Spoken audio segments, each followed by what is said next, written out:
Okey, salam sejahtera. Kali ini kita jumpa mengenai tajuk kredit dan hutang matematik pengguna PT3 Form 3. Okey, jom kita saksikan untuk pembelajaran kredit dan hutang ini. Okey, so apa yang kita perlu tahu, pelajar perlu tahu, perkara yang pelajar perlu tahu dalam kredit dan hutang ini. Okey, so kita akan bahagi kepada dua perkara yang penting dalam kredit dan hutang ini. Yang pertama adalah kita akan bercerita mengenai kad kredit. So kita akan bercerita mengenai macam mana baki tunggakan kad kredit diuruskan. Okay, dan nombor dua, kita akan bercerita mengenai pinjaman dengan faedah sama rata. Maksudnya kita ada dua kategori lah. Okay, so macam mana nak tahu sama ada dia adalah kad kredit ataupun dia adalah pinjaman faedah sama rata. Okay, jom kita tengok dulu yang kad kredit dahulu. Okay, mula-mula adalah biasanya dia akan bercakap mengenai bayaran minimum adalah 5%. Bayaran minimum kepada tunggakan tersebut. Walaupun dia tak beritahu dalam soalan, tapi kita kena tahu bahawa bayaran minimumnya lah 5%.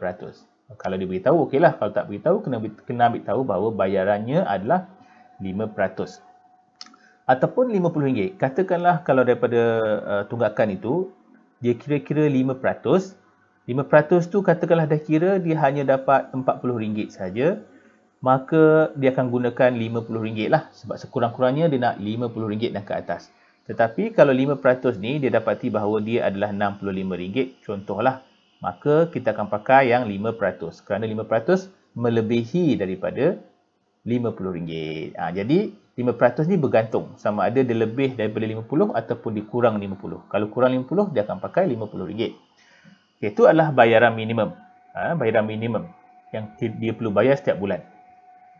Okay, so seterusnya adalah caj keuangan. Apabila kita berhutang, so baki-baki yang kita ada dalam kad kredit itu, dia kenakan caj kepada hutang kita. So dia panggil sebagai caj keuangan antara 15 hingga 18%. Biasanya dia akan beritahu dalam soalan lah. Ya. Okey, jadi seterusnya adalah kita ada lagi namanya adalah jika bayar lewat kena caj 1%. Okey, bila kita ada tunggakan dalam kredit kad atau kita berhutang dalam kredit kad, dia akan bagi satu tempoh masa untuk kita selesaikan.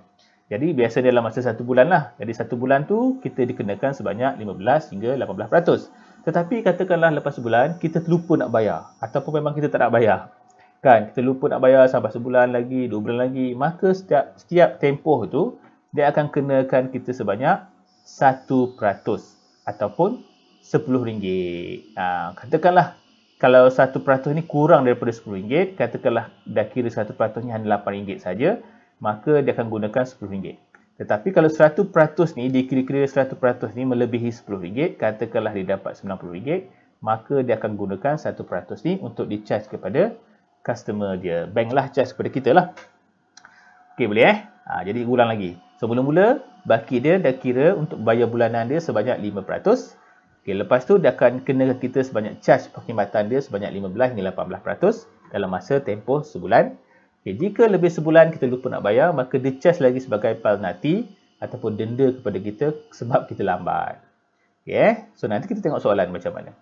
Okay, seterusnya kita akan pergi kepada pinjaman faedah sama rata. Faedah sama rata ni awak pernah belajar pas masa part 1 lah video ni. Kalau awak nak tengok, awak tengok part 1 video cikgu sebelum ni lah.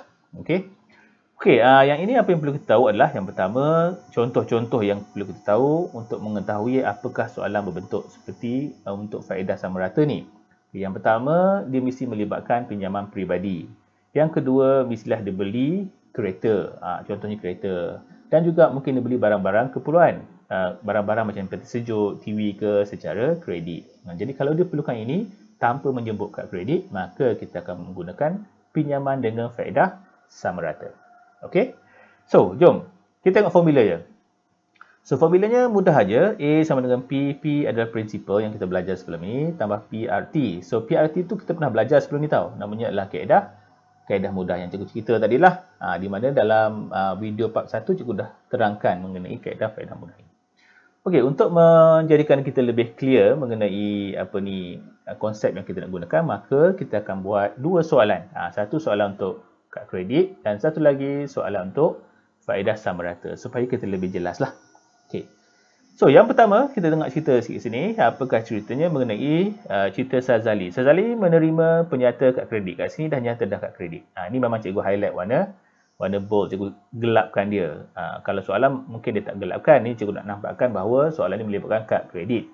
So, untuk bulan Januari, so dia bercerita mengenai bulan Januari di Bank Sentosa. Penyata menunjukkan bahawa Sazali mempunyai jumlah terkini yang tertunggak. Jadi inilah yang tertunggak kita. Okey.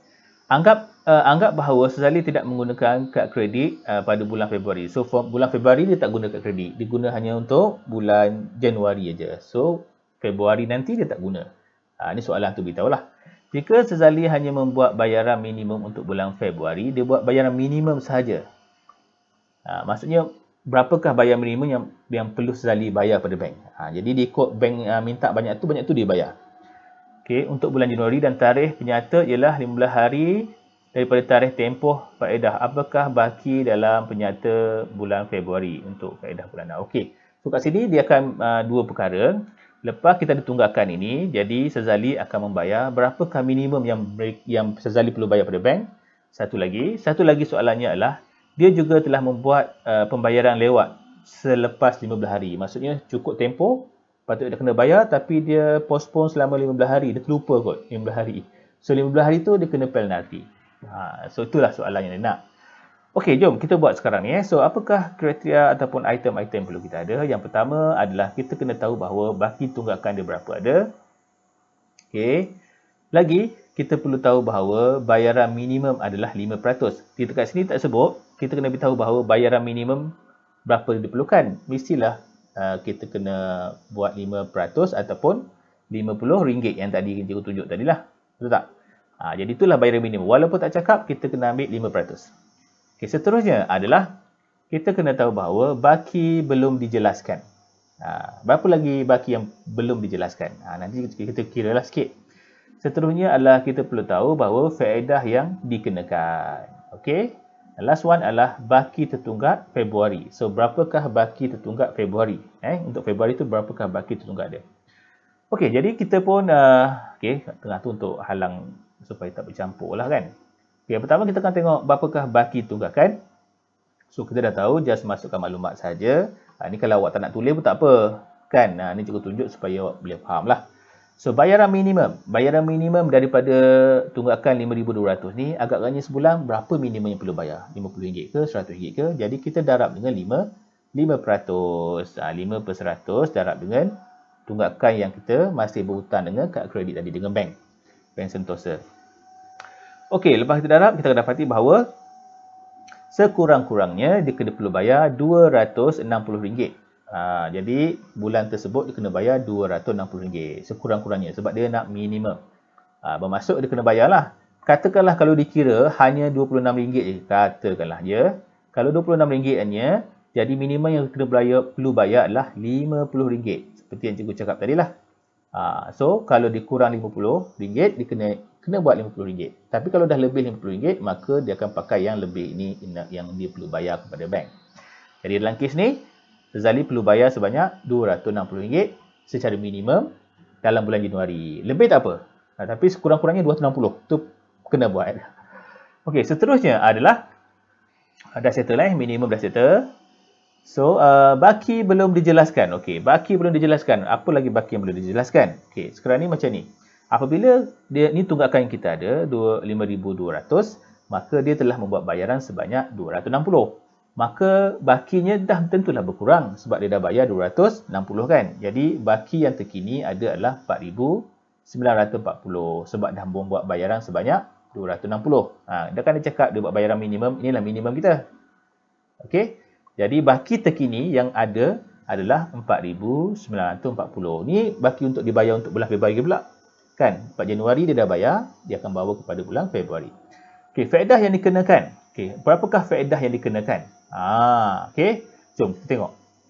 So, 4,940 kita darab dengan 8% sebab dia akan beritahu bahawa faedah tahunannya adalah 18%. Okey, 18%.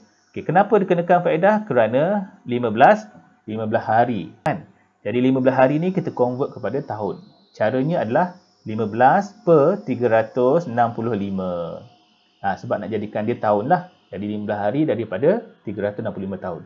Jadi kita darab semua ni kan, dengan dia punya faedah sekali, maka kita dapatlah faedah yang dikenakan kepada sisa zakat. Baki tunggakan Februari yang perlu dibayar adalah RM4,940 tambah dengan dendanya adalah RM36. Maka untuk tahun depan, bulan depan, baki tertunggaknya adalah bertambahlah sikit, 4976.54. Jadi penting kita menyelesaikan hutang kita mengikut tempoh yang ditetapkan. Kita bayar awal tak apa, tapi jangan lambat. 1 hari pun dikira. Okey, ini soalan pertama lah mengenai kad kredit. Okey, okey, dah tentulah soalan ni berbagai-bagai. Jadi ni sebagai orang kata mukadimah supaya awak faham konsep mengenai kad kredit ni. Okey, seterusnya, soalan nombor 2 ni bercerita mengenai kadar faedah sama rata. Biasanya soalan akan beritahu apa ni? Kadar faedah sama rata. Soalan biasa bagi tahulah. Okey, Esther membeli sebuah kereta. Satu lagi dia beli kereta. Dia tak sebut kad kredit.